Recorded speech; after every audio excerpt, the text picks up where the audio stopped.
Hello, and welcome to this first edition of the Cancer Podcast for Men. My name is Af, and I will be talking through the journey that a cancer sufferer goes on. This may be for your benefit if you've recently been diagnosed with cancer and you're not sure of what to expect, or it could be for a family member. Maybe you are going through cancer and you're getting lots of questions from friends, and there is interested friends out there that also want to know what you're going through, the do's and don'ts of cancer. Now, there isn't many rules of being in Cancer Club, apart from it's good to talk about cancer. Now, I was diagnosed 18 months ago and thankfully got the all clear a year ago. Within that year, the first year of remission, I've had many people telling me about family members that have gone through it, how they couldn't help them, what they didn't know what to say, they didn't know what to say to me also. And also, more shockingly, and this is probably why I'm doing the podcast, because a lot of male cancer sufferers don't tell anyone. Especially don't tell friends. And I've had people recently telling me that someone's dad wasn't even telling their children, didn't even tell their wife for the first 2 months. Now, this is mainly due to, I don't know, men trying to be men and having stiff upper lips and being strong and I'm not weak, or simply not being able to talk about it, not knowing what to say, not wanting to put their bereavement onto someone else. So this is what I'm going to talk about. Maybe someone's recommended you to come here because they've recently been diagnosed. Like I say, there are a number of reasons for this. The predominant reason is if you're listening and you've been diagnosed and you're scared or nervous, anxious, or literally have no feelings, or you're probably going through quite a lot of feelings, then maybe you can listen to this and take you on the journey. The episodes will be split up into different chapters along the way, such as symptoms, what it was like to find out, being told by the doctor. Is it like in the movies where you break down and cry in the doctor's room? Accepting it and doing something about it. Telling people and how to tell people, because your news is going to make people very upset. Looking at the 7 stages that people go through when you tell them. Denial, all these different things. What it's like to go to the sperm banking clinic. It's not always a bad one. Being in hospital. Things that you get for free. What chemotherapy's like. How bad is it? The worst day of your life? Because within this journey, you're probably going to experience the worst day of your life. But if you complete the journey, I can guarantee you'll have the best day of your life too. How to keep it real? Because nothing's going to be real to you anymore. People treat you in different ways. You can't do the things that you used to be able to do. So you need to be able to keep a bit of reality to your life. What getting the all clear is like. What living in remission is like. What surgery is like. All these different things. I'll also be interviewing guests along the way. So I've had other cancer survivors want to talk on this podcast, so we'll get them on, and we're talking about different sorts of cancer, especially ones that are predominant in men. I don't want to discriminate, it's easy for me to say, against the women, but women are so much better than men at talking about their feelings. They've got Race for Life, where they have thousands of people wearing pink and run these kilometres and be amongst each other that have these shared experiences, but men don't have that. We suffer alone. So we'll have a different guest so you can relate to people that may have gone through your cancer. I've got a special consultant coming online, the one that treated me during chemotherapy, one of the top consultants in Great Britain. And he's agreed to come on, and we can talk to him more about the medical side and the questions about what's going on inside our bodies and what happens during chemotherapy. And further on from that, I have a leading cancer researcher coming on, someone that's looking for cures on a daily basis for cancer. I was lucky enough to go to college with this guy. He's an outstanding man. He moved over to Great Britain from China, and he told me in a college lecture once when I asked him why he came over, and he said because he wants to research to find a cure for cancer. Like, that was just ridiculous to me. How can you have those sorts of ambitions? I was there trying to set fire to the table with a Bunsen burner, and he was there trying to find cures for cancer. And his profile now, he has found cures for different renal cancers like kidney cancer. It's just unbelievable. So he's coming on. He's an amazing bloke. But I suppose if you can always find the reason why you're doing something, then it becomes easy and become passionate about it. Like I said, the reason why I documented my cancer journey, first of all, through a Facebook status. It was meant to be nothing, but at the time of my diagnosis, I was in Brazil. I'd been working at the Rio 2016 Olympic Games. People were loving my Facebook profile at the time. I was on the beach one day. I was with famous athletes the next day. I was at the opening, closing ceremonies of the Olympics.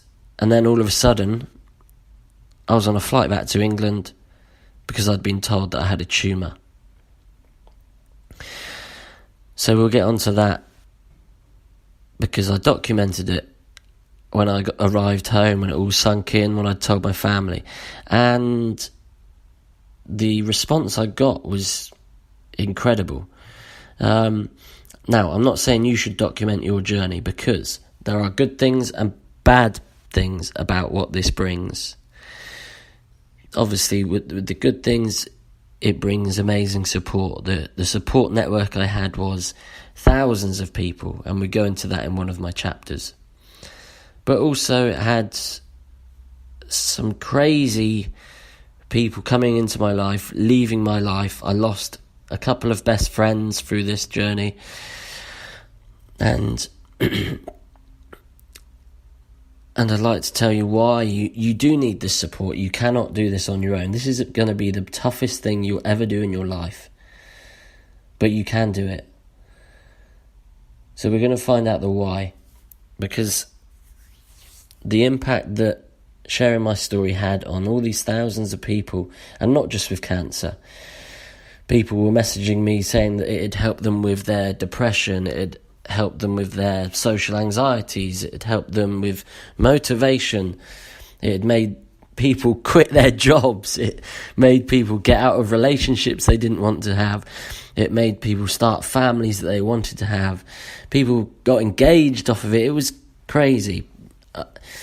And like I say, I'll get onto these things in different chapters, but that is my why, because I know the impact that sharing my story and other people's stories has.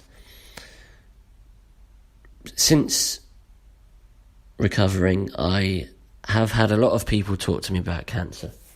And one day on a golf course, I had a friend phone me up, and he said, in a panicked state, "My friend's just been diagnosed with cancer. He doesn't know what to do. I've given him your phone number. Can you help him?" And I'm playing golf thinking at the time, why? Why have I got to do anything? But I think back to my support network, and this cancer club, the exclusive club that you're now in, is all about support. And he put me in touch with his friend, who's still going through it now. And if you're listening, I hope you're doing well, because we're still speaking to this day. And his friend, I won't mention his name just yet, maybe he'll message me after this and say it's okay, and maybe I'm hoping that he'll actually come onto this podcast, because he's a funny guy. But my friend from home said, can I speak to his colleague? His colleague phoned me up and we spoke on the phone for about an hour. I'd never met him. And one of the things that made me laugh along the call, which shouldn't have, was, how bad is this? Is what he said to me. Like, it's not that bad, is it? And I was completely the same. I was so naive to it when I got diagnosed. I thought it was, you get diagnosed, you have some surgery to cut out a lump, you have chemo which makes you feel sick, then you lose your hair, and then you recover. But it's not just like that. I laughed and said, sorry mate, but you are in for a bit of a tough journey here. We spoke, and I got off the phone, and I opened up my laptop, and I started writing a letter to him. And I'll read that letter now because it's generic. And if you have just been diagnosed with cancer and have been shown to this podcast, then this is for you. Hello, mate. Welcome to the Cancer Club. The first rule of Cancer Club is it's okay to talk about cancer. The second rule of Cancer Club is it's okay to talk about cancer. I'm sure it hasn't sunk in just yet. I don't think it ever does, by the way. Cancer? Me? Nah, not possible. Cancer happens to other people, TV programs, films, not me. Now let me set out the tone from the start. You're in for one hell of a ride here, my friend, that's for sure. But it's not just you that's on this ride. This ride is for your family, friends, colleagues, everyone. But you're the star of the show now, the main attraction, the talk of the town, the headline act, so get used to it.